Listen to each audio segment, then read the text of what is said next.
slowing down and taking no time. I gotta keep it rolling. Those windshield wipers snapping out the tempo, playing perfect rhythm with the song on the radio. I gotta keep it rolling. What's up, everybody, and welcome to the Rideshare Rodeo Roundtable.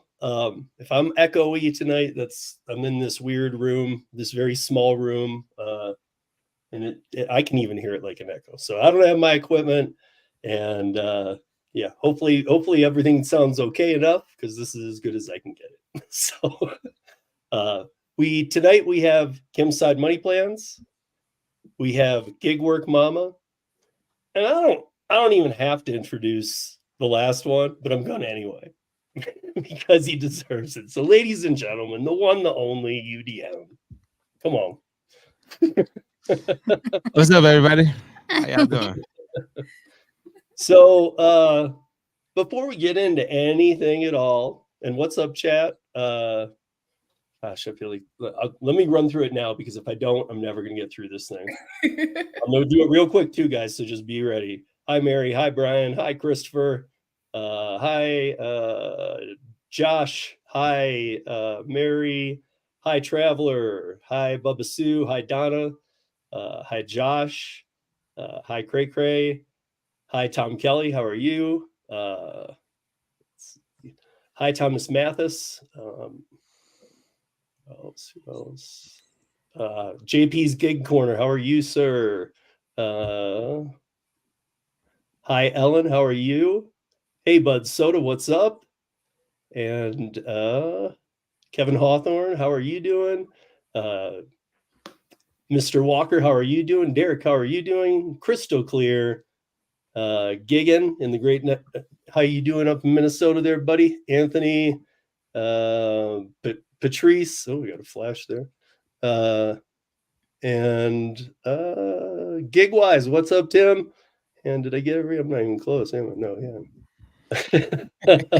Ratch333. I don't know if that's Rachel, but if it is, how are you? And I think I did it. So a few things before we get into any topics. I think everybody saw this week, and in pure UDM fashion, he did it without telling anybody or had no kind of warning or anything. Just this is how he does things, he just yeah, it's I mean, literally comes out of at that time. It's more than a surprise. It's at the time you never expect it. You're doing a live and boom, and something changed a little bit this week. Do you want to tell us about it a little bit, or? Well, one thing I want to clear up here is many people feel like it's a retirement. It's not a retirement. It's just shifting the focus, focusing on the things that are, everything is important to me, right? But I had to make a decision. That's why it was a very difficult one. I had to make a decision to scoot some things off of my plate that I just could not commit to. And that was my live stream, my once a week live stream, and constantly like putting out some type of video per week it's gotten a bit difficult with my time. Yeah. I mean, I know that not too long ago you stepped away before too. This one it might be a little bit different, but I always, when you stepped away the last time, it didn't shock me. You've done music production, you've been working on these documentaries. You have other goals, man. It's and I know that, and I know that you really. I mean, so to me, I'm when you said it's not a retirement, I'm kind of laughing, because I'm like, of course it's not a retirement. You're not old enough to retire. Well, when you talk, I'm speaking in gig years though. Yeah. Gig years. Is that like dog years? That's like dog years. It's like dog years. I'm old as hell, and But I know that. I mean, you're. I mean, nothing short of retiring.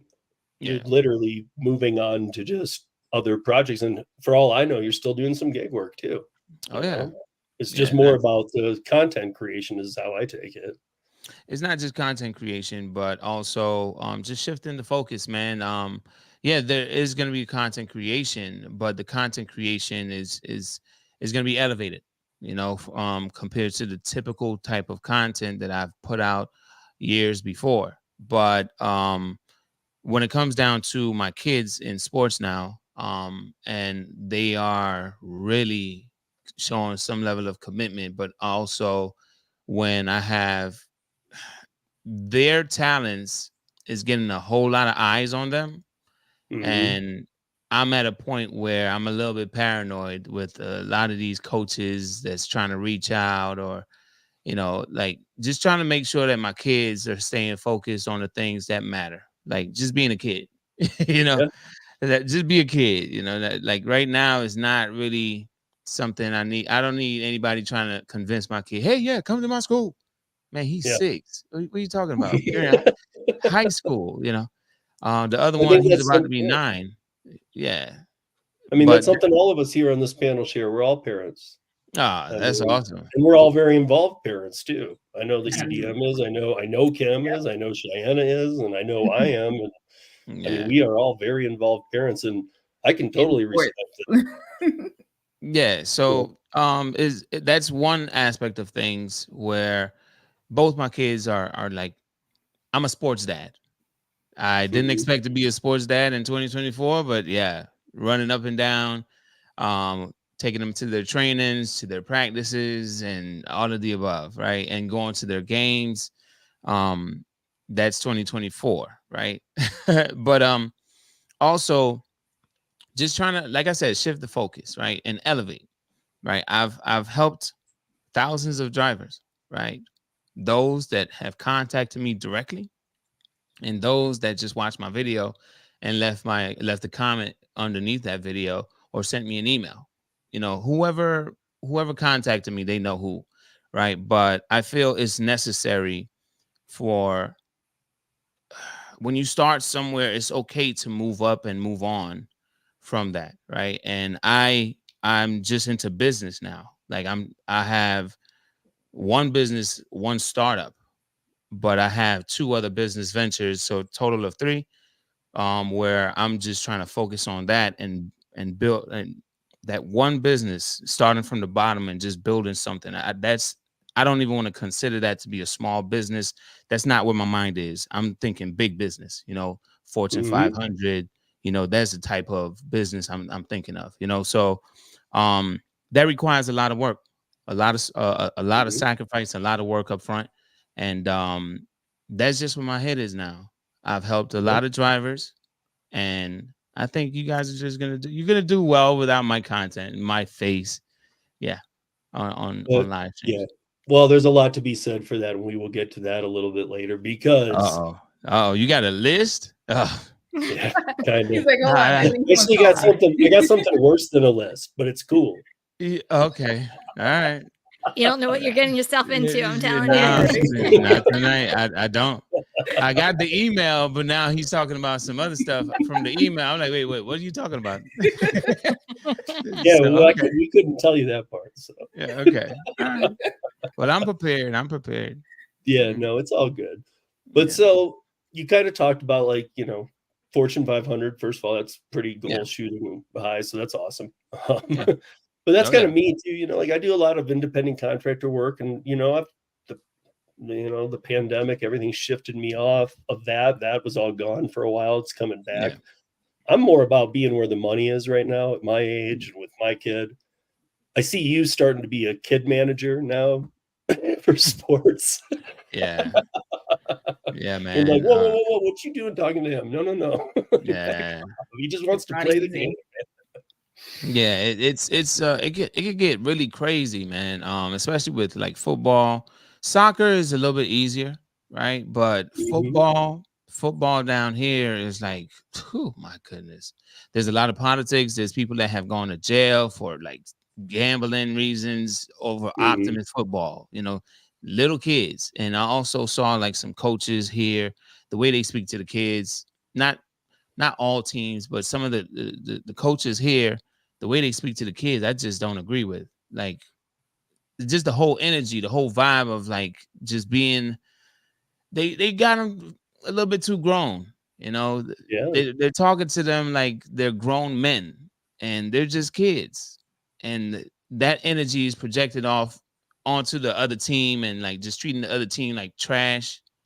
The sportsmanship is like out the window down here, man. Not for every team, but this is what I have seen in the Optimist football area, right?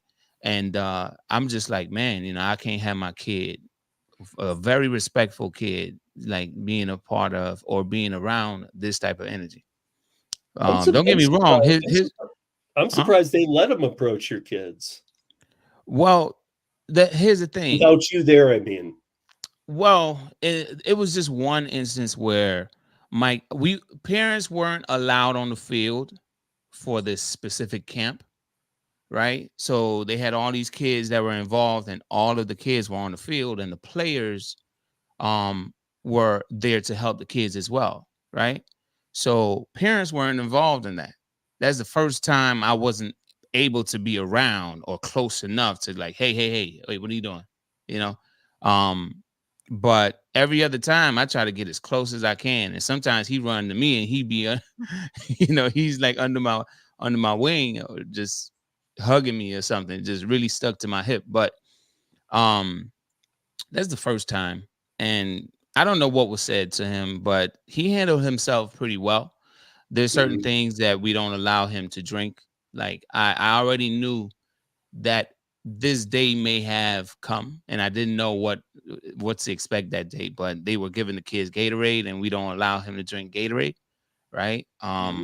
So especially with my lifestyle, for those that do know, I only eat fruits and vegetables and, you know, certain things. So I don't eat any meat. In case you missed that, Steve, I don't know, but you know, I don't eat any kind of chicken, turkey, fish, beef, anything. You know, I cut all that stuff out. So hearing that my son, he's 6 years old, he's on the field, I can't be near him. Also, I don't want him to have any kind of bathroom accidents. He's shy. He's not the type to raise his hand and say, "Hey, I got to use the bathroom." He just might have an accident on himself, right? But if he's around family, he'll tell somebody. But if it's people he don't know, he's the type, he's not gonna say anything to you, right? Yeah. And just I had a bunch of nerves going that day, and to hear that when they offered him Gatorade, he was like, "No, I can't. My parents don't let me drink that." I was like, "Oh, Yeah. I guess I did a good job." Yeah. I guess my wife and I did a good job. You know, like, Yeah. hey, yeah, we don't I mean, allow it's him a to do good that. thing they didn't offer him even some power bars or something. How do you know what the kid's allergies are? Yeah. I mean, aside from how you want him to eat and how you and your wife want him to eat and No. have taught him to eat, but like, you know, like what if they come up and give him something and he's allergic to it? Well, I get that, but I gotta kind of like help you like rephrase what you just said. Like I want him to be a kid. I'm not changing his lifestyle. If he shows me a love for fruit, right? There's specific fruit that he loves to eat, like strawberries, cantaloupe. He loves that. Watermelon. I think just about almost everybody loves watermelon. But you know, he shows me that he loves fruit. Oh my gosh. Like he he would choose a bowl of cantaloupe or watermelon over a cheeseburger, you know, and he's been showing me that for a while. But you know, I want him to be a kid. I know how I was raised. I was raised on the burgers, the hot dogs, and just going to McDonald's, the fast food and stuff like that. You know, I'm not trying to force my lifestyle onto him, but I'm also seeing that he's interested in what I'm doing and trying to follow what I'm doing as well, because kids pay attention to everything that their parents do, right? So it's like he's trying to follow it. There's certain things that I picked up long time ago for him, not the older one. He's not a fan of chicken like that. He's not a fan of chicken tenders. He loves fries and fruits. That's it. he will eat fries and fruits all day. That's a combo for you. I know, right? So, you know, the older one, he eats the burgers. He loves a cheeseburger. He loves any kind of meat or anything like that. So, but the younger one, he just showed signs of not being interested in meat at all. He will eat fruits all day. Yeah. So Yeah. I try to protect him as much as I can, but to hear that he knows what's up as far as he can handle himself. That was the first time I heard that my son handled himself. So now I'm a little bit more at ease. And I'm like, he's just 6. This is a grown man. Like, what? Like, how you make that decision? Like, he gonna tell any other kid would be like, yeah, give it to me, please. They're not looking, you know. But he said, nah, we don't drink that over here. So I'm a proud dad too. I'm over here like, okay, all right, I see you. Salute. Yeah. Do your thing.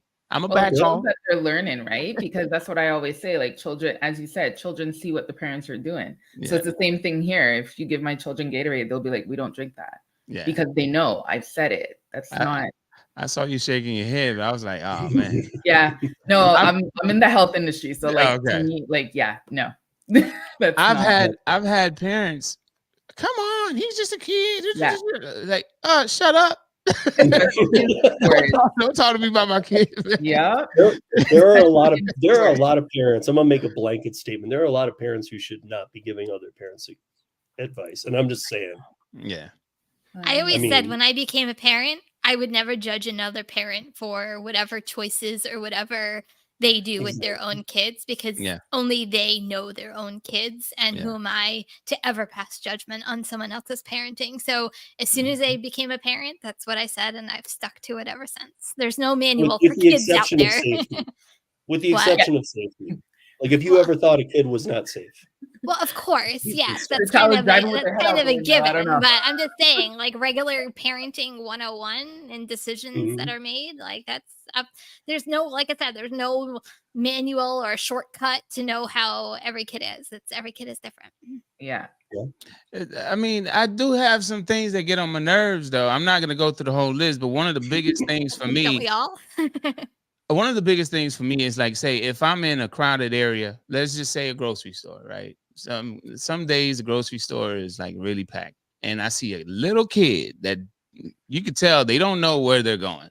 They're too young to be wandering off by themselves, and I look around like, where's the parent? No parent. And there's no parent. That I lose my mind, and I try my best to keep my eye on the kid to make sure, hey, oh, that's your son, that's your daughter.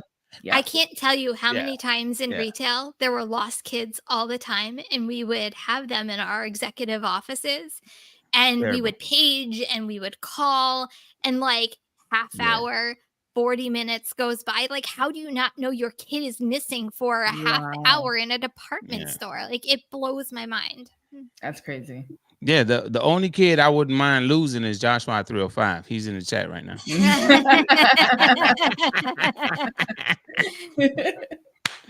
Well, you should have already kicked him out of the house anyway. He's too old. Come on. Yeah, he just got his license like 2 days ago. Okay, so here we are. You started in what, 2017, 2018? Yeah. With YouTube or gig work? With gig work. 2017, March 2017. 2017. Yeah. So we're just over 7 years of you doing this. Yeah. And so, maybe you've tried this or that or the other. And I know that, you've done a lot better, as most people have who have really got into it and tried it with the catering versus the food. But this is something I have to ask you, since we are all here and we all know this and we talk about it so often. When you started, the pandemic, now, the future, what are you thinking about gig apps? Like I said in a previous video, I said that the golden age of gig work is just getting started right now. Some people challenge me on that. They say, "Oh, the pandemic was that time." I'm like, "Yeah, but these apps are still young, right?" There's companies that's been in business for 40 plus years. Let's just use like McDonald's, right? McDonald's wasn't what it is, being the largest. I don't want to say well, it is the largest chain of restaurants in the world, right? Yeah. I mean, it might not sell the best food, but they absolutely have to be. They're in every country. Right. So I could only imagine what year that actually happened when they were actually built in every country. I don't know what year that was. That might have been year 20, but I don't know. I'm just throwing random numbers out, right? But I just feel like these companies are just so young. They're so young. Oh, they've been in business 10 years. Oh, that's young. If you really look at your age, 10, what do you know? Huh? Or you don't know anything about life at 10, right? And I'm just comparing it to just a real human being because it's like there's so many growing pains, so many things that these companies need to learn over time. And the technology is changing. Just so many things is just changing around us.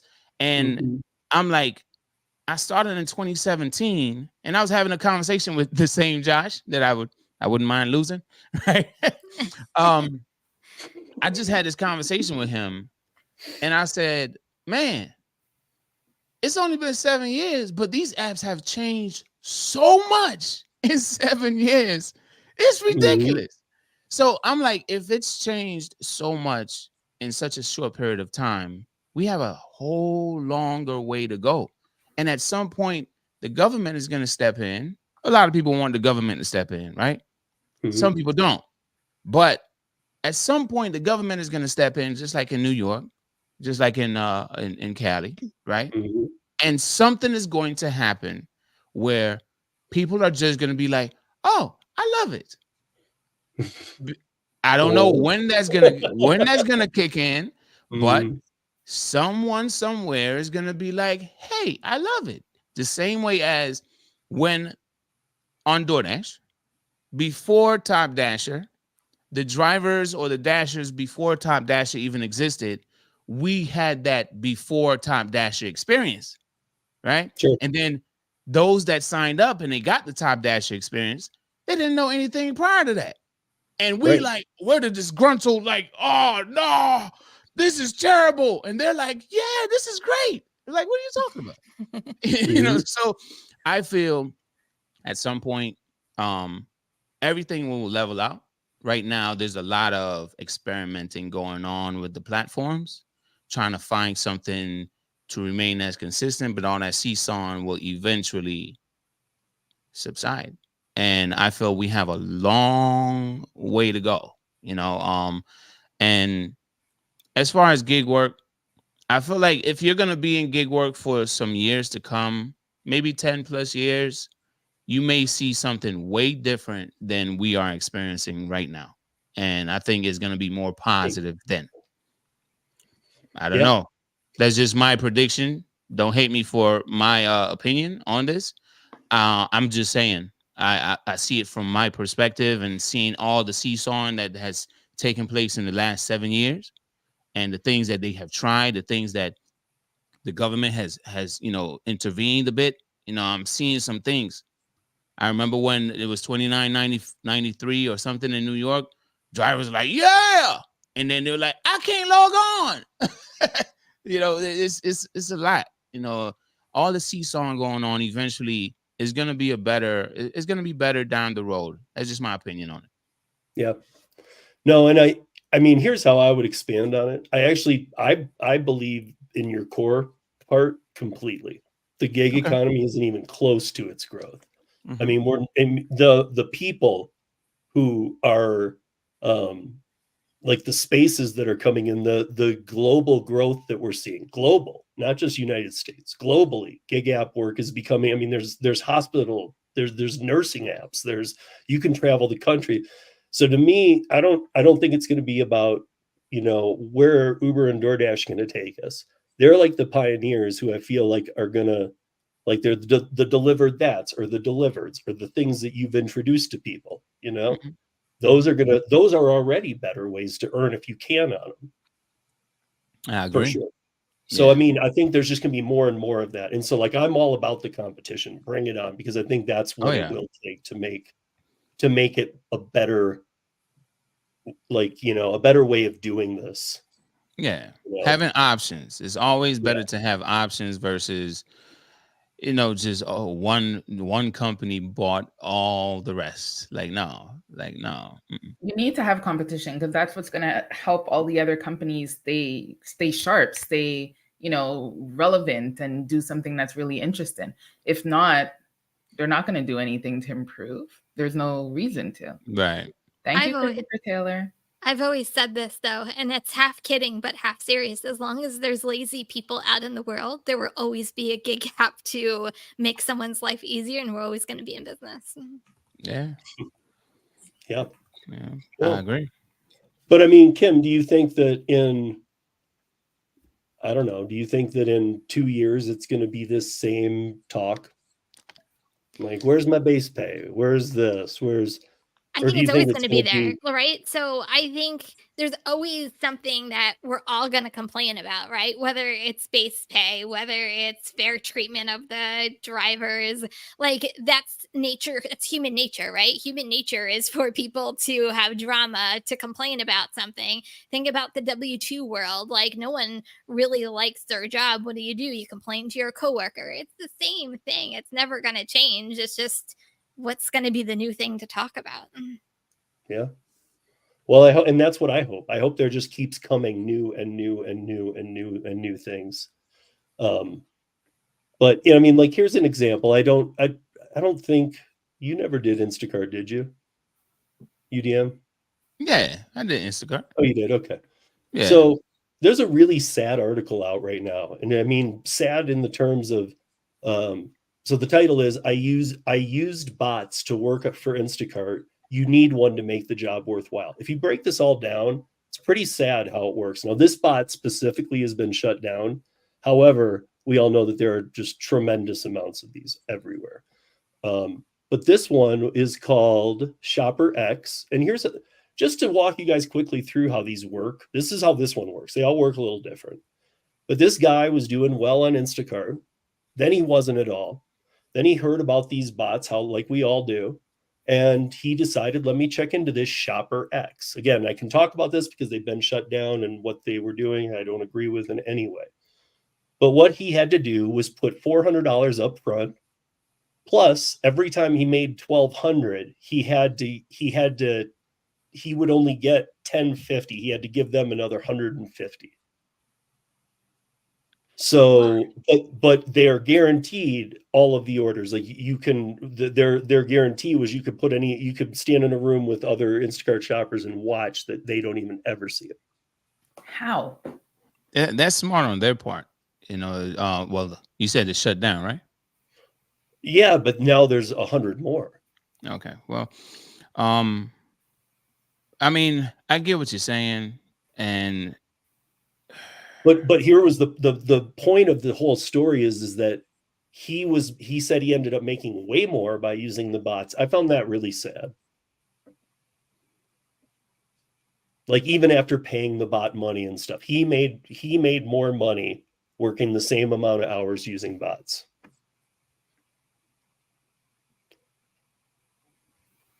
And I don't really know how to feel about that because like that's a horrible thing. I mean, there's not 4 bots, there's 400 out there.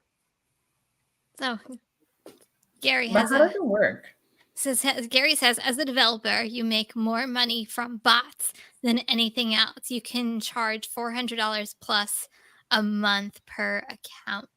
Well, and that was another thing it says, Gary, that every time you reach so here's what it says. You pay the $150 out of the $1,200 and then it says once you had shopped that much, you had to buy another code to keep the bot. So I was thinking like, wait a minute, are they going to charge you another $400 and then pull another $150 out at the next $1,200? Because I mean, at that point they're pulling $550. Is it profitable at that point? Huh? Like if you have to keep paying $400 and then they take out the $150, like is it really profitable at that point? Well, this guy was making more money then I guess it is. I don't know. I have a hard time giving anybody my money. But if he's getting all the orders that people aren't getting, then maybe it is. For all I know, all of us up here and everybody in the chat doesn't use bots. Don't know, but I don't think any of us do. So some people in the chat said that they use bots. All right. Okay. So here's the thing. So there wouldn't be 3 bot companies a year ago and 30 today if they weren't doing extremely well. Yeah, exactly. Yeah, that's true. I mean, it's not like, there were 3 and they're not doing real well. Like they make a lot of money, like Gary said. And so now when you think about it, right? Just to chime in here a little bit. One thing we talk about, well, we've spoken about many times, is oversaturation, right? Oversaturation. Yeah, if you're the only person, if the company that made the bot is selling it to the driver, if the driver is only thinking of self, like, oh, you'll get to see all the all the other orders. Yeah, but what if there's like 5 other people that's in the same area as you with the same damn bot? It's like now you're even more in a more competitive situation than you thought, and you have to come out of pocket a bit more. So yeah, you may make a bit more, but it's right at the end. It's like you're gonna take a hit at some point. Maybe not now. Maybe you may have a better week, but at some point you're gonna take a hit. So at the end, I just have a question for everyone in the chat and everyone on the panel. Are we shooting ourselves in our own feet?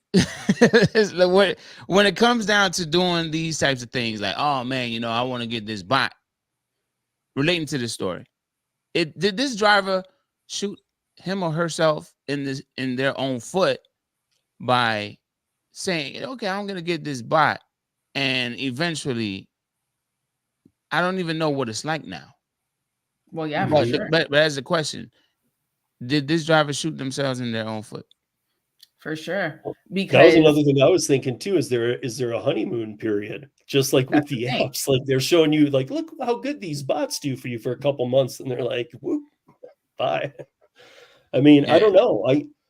The other problem with a lot of bots, and I'm sure whoever said in the chat that they are using them, I mean, you don't have to tell any details, but I don't know if this is still the case, but I do know that most bots used to require that they could log into your account. That scares the hell out of me too.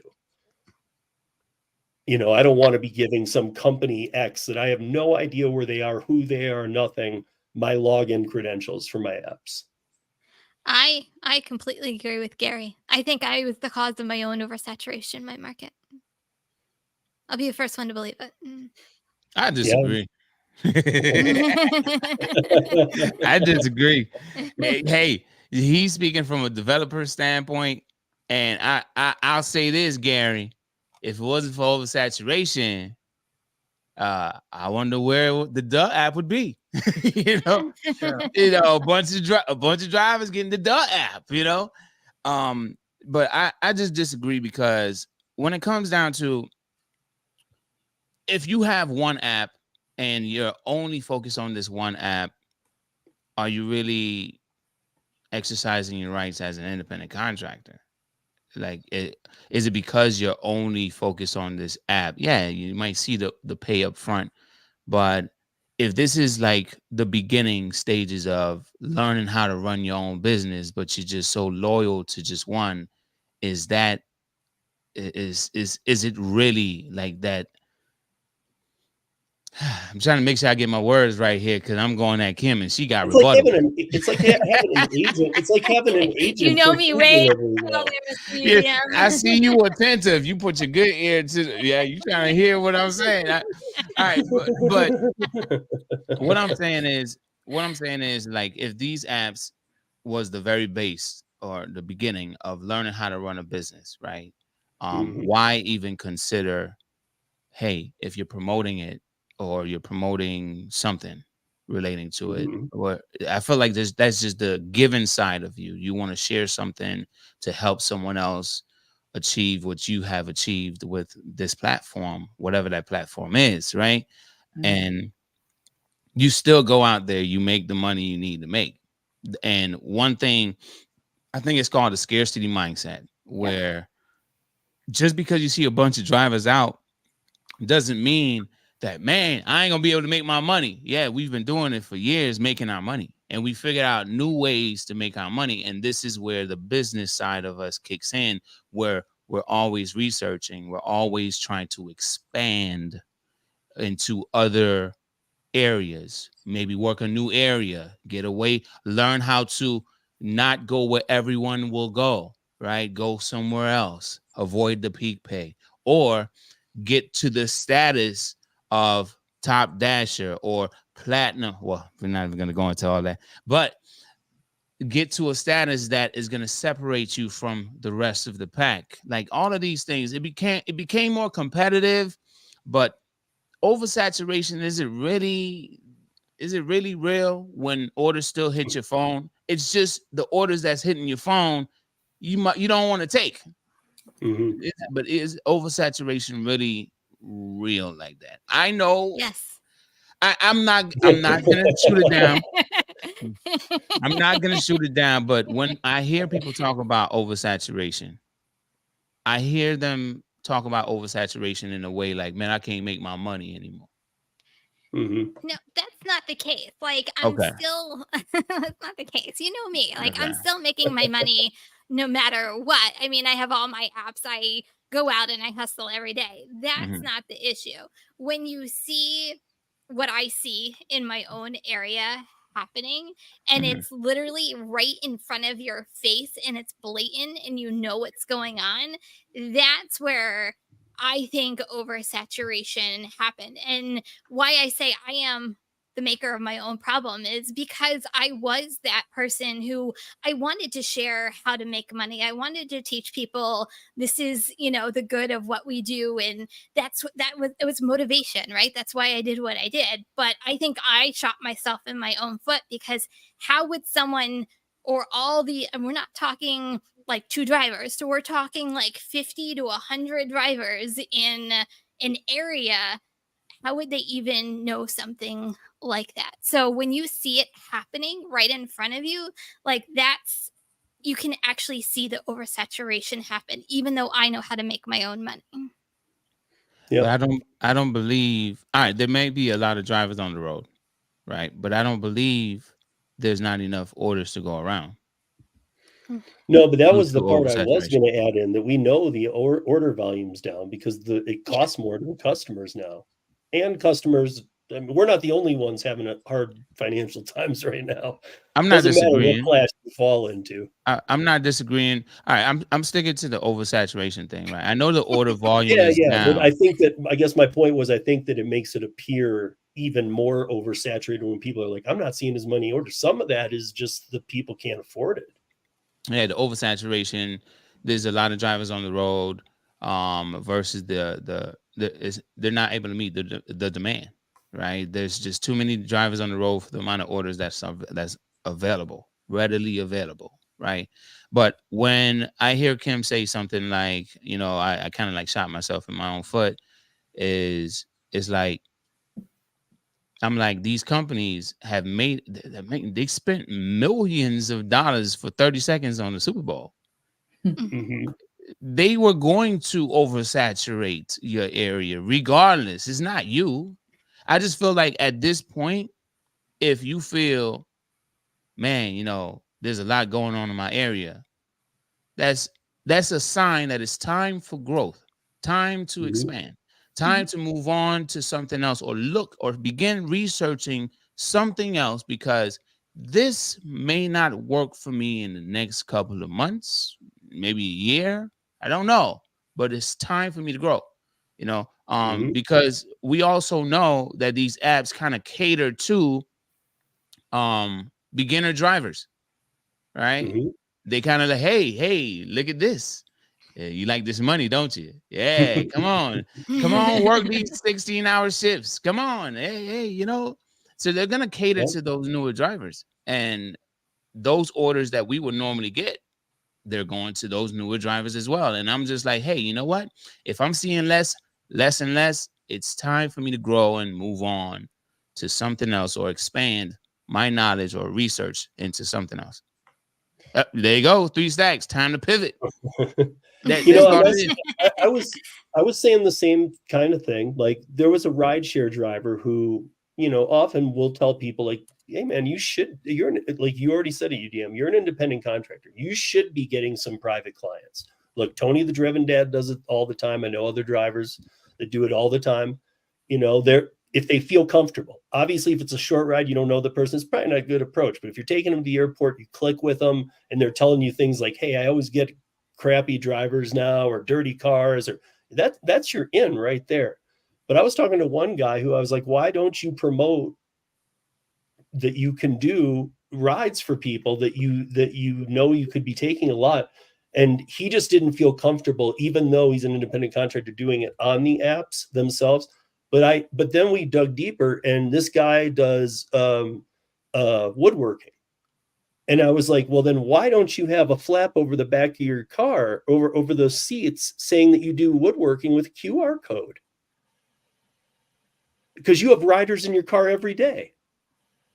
You know, it's like, that's free. I mean, if you don't feel comfortable like fighting for rideshare, that's what you were saying, right?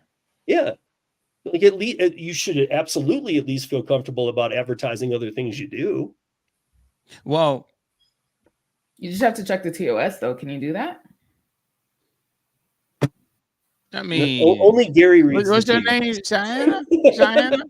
Who's gonna tell them? You know what I'm saying? Kill me. No, but sorry, that's the old accountant in me. I'm like, just don't tell. Like, who's gonna tell on you? Well, besides, you're not doing anything to them. There isn't either woodworking. You're not taking business away from them either. Yeah, there's that. Yeah. But like, what I was gonna say, Steve, is the reason why I asked is that's how you were thinking, right? Is because it's not everyone that has that mind of, let's just say, entrepreneurship, right? An entrepreneur is always looking for new ways to start a new business, right? Or to promote a current business or something, you know? And that's your entrepreneurial mind, like seeing, hey, you're missing out here. What are you doing? You know? Yeah. And that person, they just might love carving wood, you know? And yeah. Well, this person actually woodwork, so I was thinking they carve wood and stuff. Work.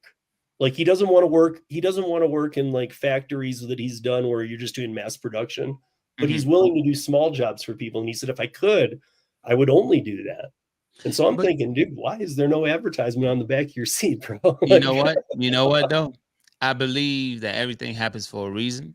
And maybe you were the person that he needed to hear say that. Maybe somebody else said it before, and he was just like, whatever. And maybe he needed to hear it from you. That, you know what? Steve's right. Let me go ahead and get this going and put that flap on the back of my seat. Maybe that's what he needed. Some people come off hard-headed. I see it on YouTube all the time.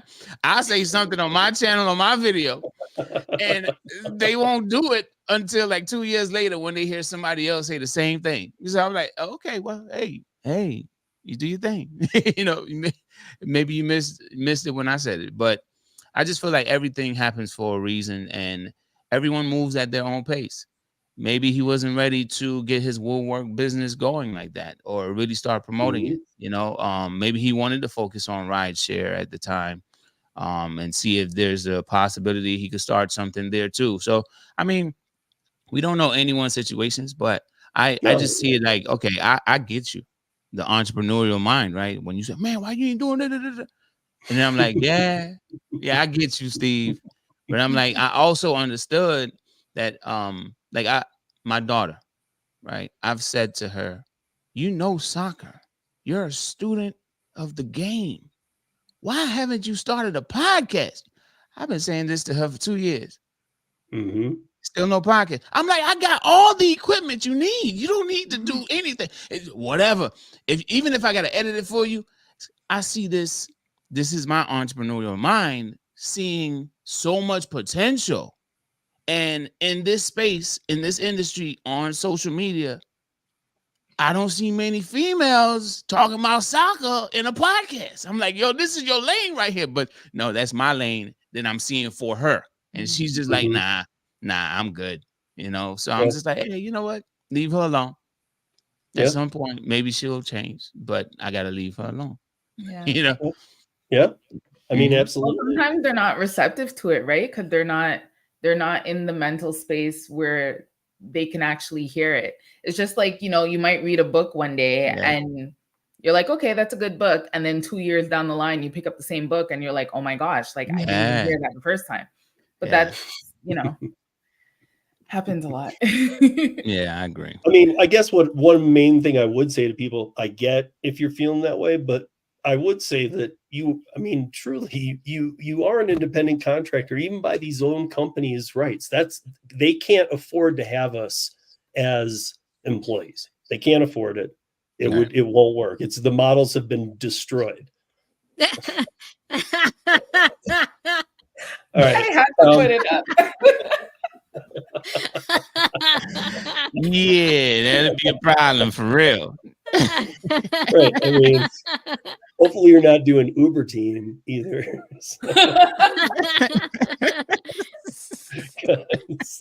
Oh man, wow. I miss Tom. Tom, I think that did you see the video? I think it's on YouTube, YouTube short, where the Uber driver is saying, "Hey, if we were in Pakistan, you would be I would abduct you," or something like that. I'm like, what? Yes. It was a female passenger, and she was recording the driver, and he was given I was just trying to educate you on what the Middle East is like, right? Types of vibes. He wasn't saying that this is what I'm gonna do, right? He was saying, like, if this was over there, I think the I don't know, but I think the rights of women over there is you know. So he was saying, if this was over there, you wouldn't be able to get out. I'm like, what? Right. I'm well, like, I mean, over there, dude, they most likely would have never. That's a little cringe-worthy right there. Right. And I was like, why would you even say that? Like, why would that be a thought? But he was just educating her. I could sense that he was just trying to educate her on the difference between America and over there, you know? Like, yeah, but you gotta be careful doing 911, what's your emergency? Yeah, because all of a sudden she's dialing 911 down in her lap, like just putting it on speakerphone, like I think I'm being taken. Yeah, dude. I have a unique set of skills. yeah, exactly, dude. That's not what you want to hear on a ride. Oh, no, man. But yeah, that was crazy. But before I know this just rolled right by. We actually barely touched into topics, but I did take some time. I'm up in the mountains. That's why I'm echoing. You guys joined us late, but I took some time. Got a little help. Kim helped me out too. And I wanted to say something. Then I want to go through something. And when we're playing this, I want you guys to all leave comments for UDM in the chat.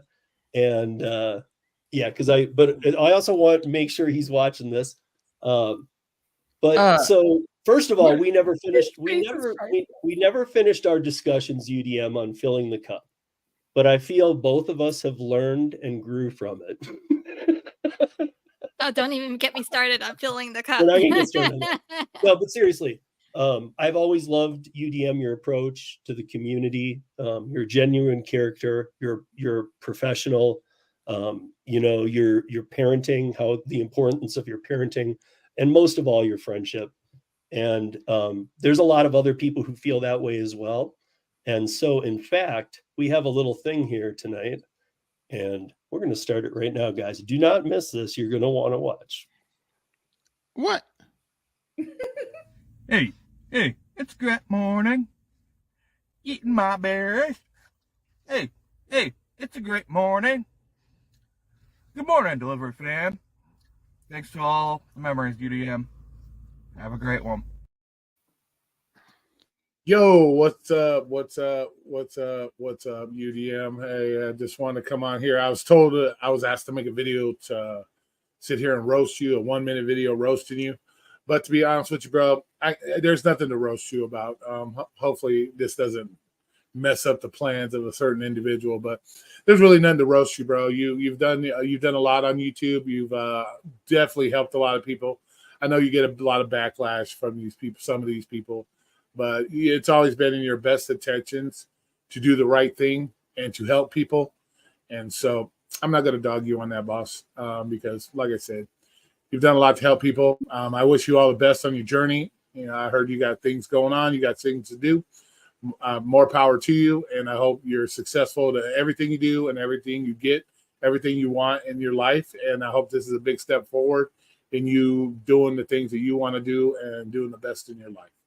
So with that being said, see you, bro. Have a good time.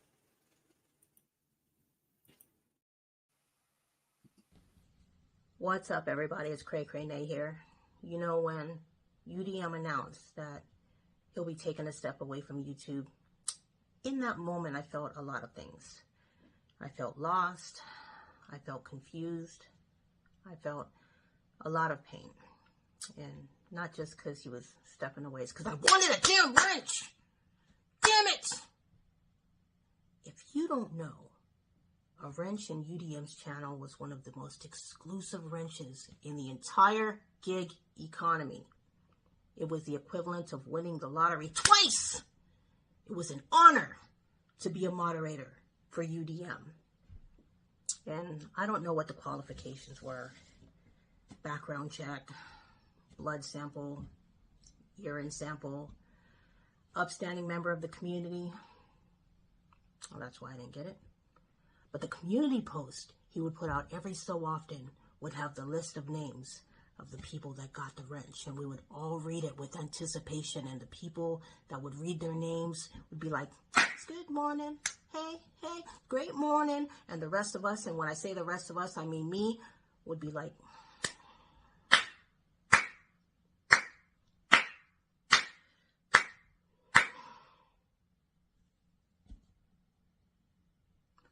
all kidding aside, UDM, the amount of camaraderie, the amount of information, the amount of entertainment that you have brought to this community is immeasurable and unparalleled. I'll miss you. We'll all miss you. And when you're ready to come back, let me know. I'll shoot you my resume. Till then, my friend, take care.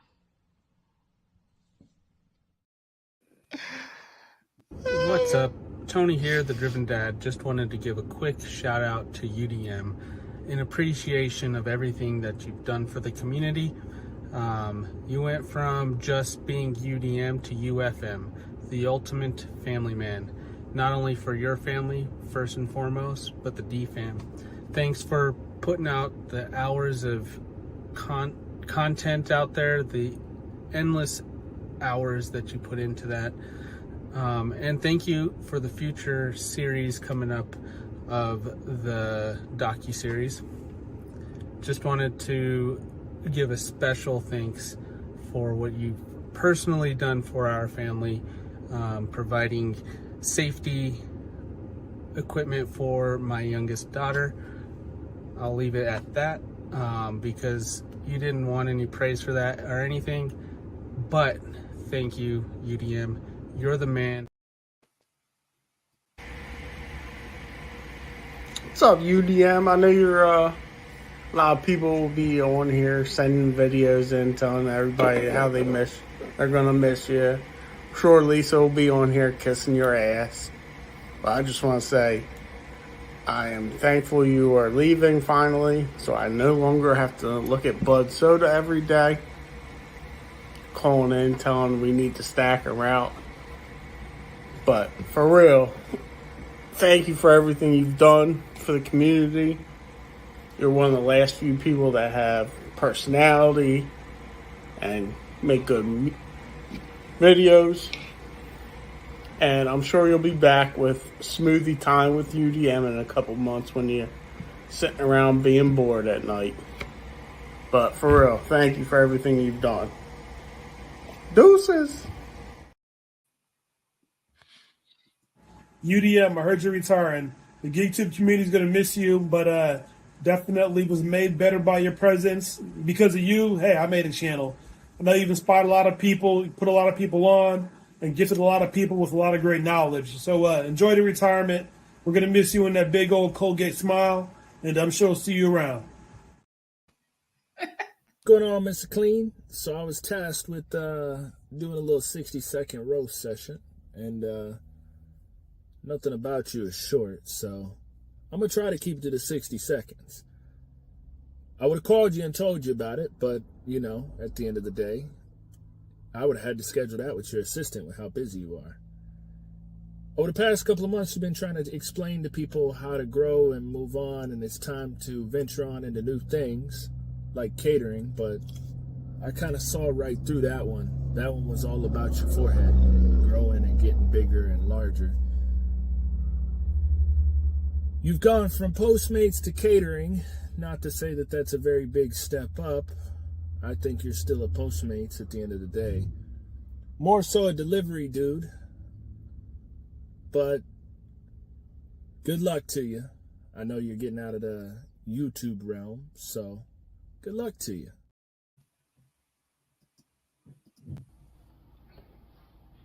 UDM, congratulations on your retirement, man. You did some good things, man, while you were on YouTube. But I'm really gonna miss you on YouTube, man. You and Kim shot me how to be better at what I do now.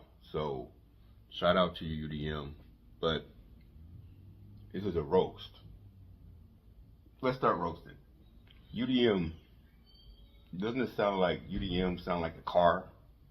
Yeah, I just bought this UDM, dog. Yeah, it's pretty nice. UDM, doesn't that sound like, I don't know, something you get money out of? Hey, man, did you go to UDM tonight? Because you owe me $15. Or, man, you put this UDM on this chicken, it's fire. But regardless, man, I love you, man. You stay up, bro. Congratulations on your retirement, man. Thank you for the opportunity, bro. UDM, Hannibal here. I just want to take some time to thank you for all the hard work you have done over the last couple of years helping out gig workers, not just drivers on the road, but content creators as well. I have to say, 4 years ago, and I think I already told you this story, but for those who are not familiar, 4 years ago, I started YouTube and just making videos, just plugging along. And I used to watch you. I used to watch DoorDash Dad, shout out to Derek, and just trying to figure out first how to do DoorDash, Uber Eats, these apps, and just how to be a content creator. Always admired your style, your charisma, just your passion for what you do, for what you talk about. And I remember the first time that you left a comment on my video. I don't know how many subscribers I had, who knows, but you don't know how much that meant to me when I realized that you watched my video and you thought that it was decent enough to comment on it. I always will always remember that. I'll never forget that. I appreciate your constant support for me. I know I used to talk about gig work and I'm talking about other things now, but at the same time, you've always been supportive of me and what I've been doing. And I hope I've returned the favor. I know that you are extremely talented. So whatever that you are planning to do is going to be amazing. I will be there. And I just want to say thanks. Thank you, UDM. Much love. Okay, so I guess it's my turn. Mine's going to be quick and easy. So UDM took a chance on me, God, I don't know how many years ago. And it was a chance that I'm grateful for. And he has now become my friend, my mentor, my brother on YouTube. And I can't appreciate him more for what he does. So I said this to him yesterday. I texted him. I'm like, dude, give me a heads up when you make that big of an announcement. And then I also said that just because he might not be on YouTube doesn't mean you're getting rid of me anytime soon. So congratulations. So UDM, what'd you think? We had short time to do this, to put this together, but I hope you enjoyed it, man. Man, yeah. And everybody did such a great. Thank you, everybody, for participating and helping me get this together so quick, because it was rough. I mean, some faces I wasn't expecting. Some faces especially with Josh, both Joshes, like it looked like the first Josh was about to cry. The second Josh, he was just doing what he normally does, talk trash. But man, I know I made an impact, but I didn't know it was of that magnitude, right? And people that were willing to get on camera just to say these things to me, because for I don't have the words, man. I appreciate it. I really do appreciate it. It's definitely something that I hope this video remains so I can go back and watch it again, because it's at some point in time, sometimes I felt like the things that I was saying would fall on deaf ears, but it wasn't falling on deaf ears. It was just me focusing my energy in the wrong direction.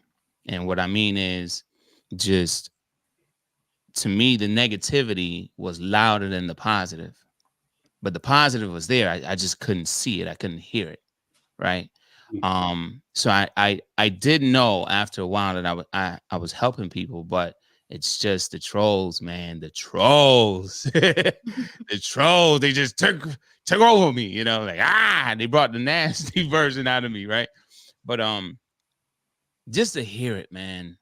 I know what I've done, but just to hear it, and it's those that didn't make it in the videos. I know those that have called me since I mentioned what I mentioned on my video, the emails that I've received, the private messages, people want to remain in contact with me, sending me their personal numbers. And I'm like, I'm not gone. I'm still here, you know, but it's more of a celebration. It's a celebration. I appreciate it. I truly do appreciate it. I don't have the words of, you know, I know I made an impact, but I didn't know it was of that magnitude, man. So I appreciate every last one of you. I appreciate you, Steve, and everyone that was involved in putting that together. It was, like I said, I wish I could, I'm going to, please leave that up, because I just might. You can go clip that for yourself. Take it. Yeah. You know, man. I was going to use your song, but then I was like, he'll strike me with the copyright.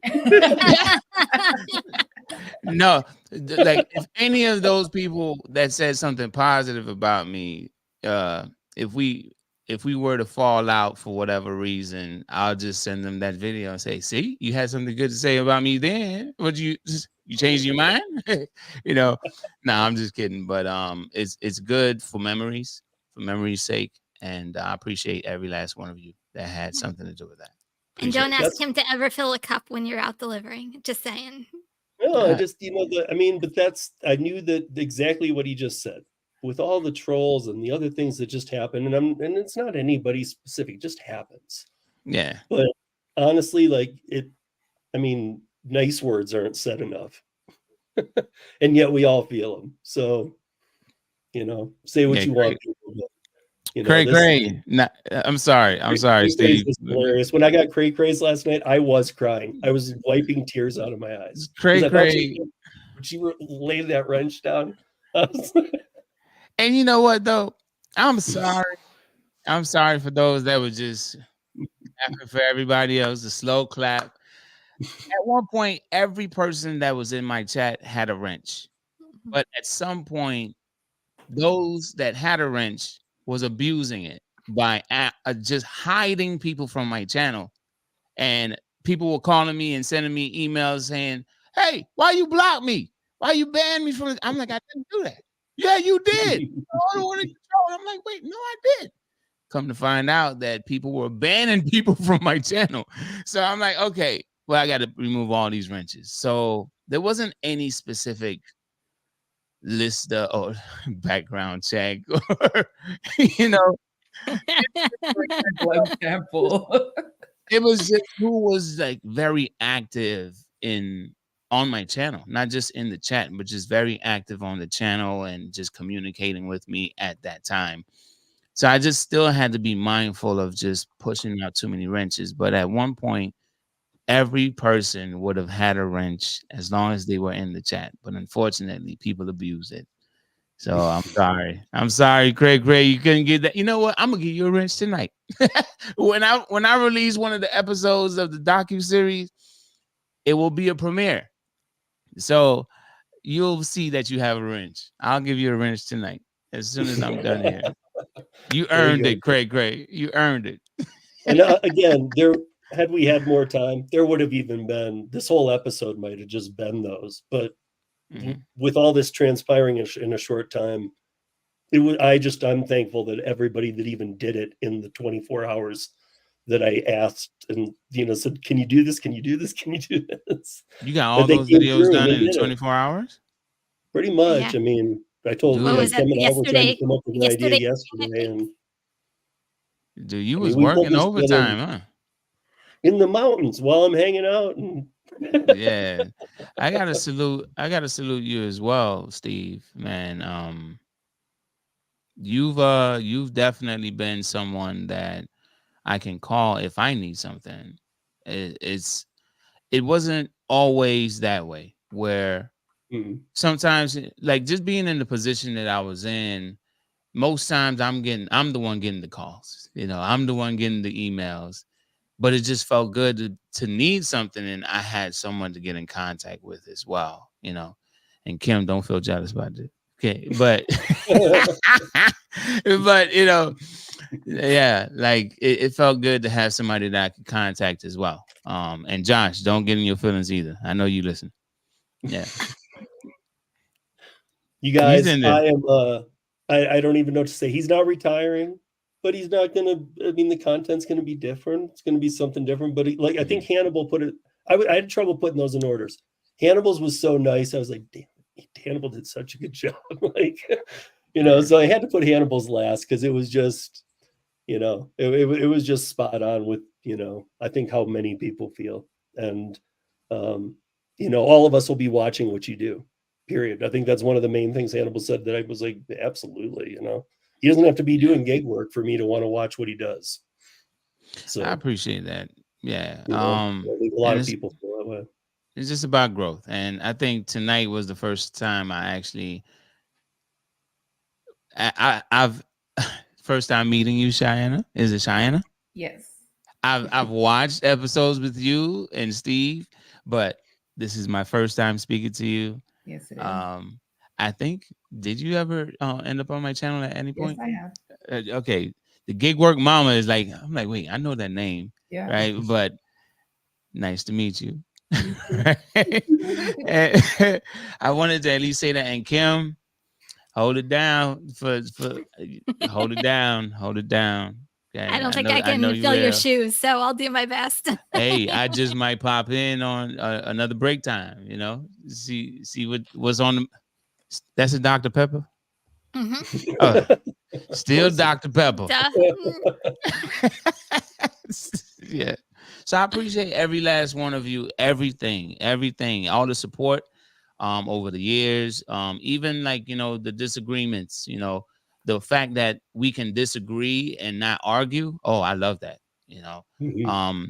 and there's more to come. I will be in contact with I don't know if with every last one of you, but Steve, Kim, I have your personal numbers. I will be in contact because there are some things down the road that I will be in contact with you about. Okay. And it's not just a docu-series, it's just some other things that I'm working on as well. So I look forward to meeting y'all in person. Cheyenne, you're in Canada? Yes. Okay. Are you planning to cross the border at some point in time? Yeah. I am. There are plans to go everywhere that DoorDash is available, everywhere that even Australia. Wow. Yeah, there's some big plans down the road. That's just docu-series related, but I've never been to Canada. I have family in Canada, but I just can't wait to tell our story. Nice. And from different perspectives. Yeah. Nice. Well, you guys, that's a wrap for the week. Thank you, everybody, again, for submitting those. Those were great. I thought every one of them was great. It was fun putting it together today. Thank you, panelists. Thank you for watching. Thank you for watching on the replay. And UDM, thank you very much for your time and being here tonight. see everybody back here next week. And until then, be safe, earn smart. And as Kim gave me. Wow. That's awesome. No, whatever. She was just a baby.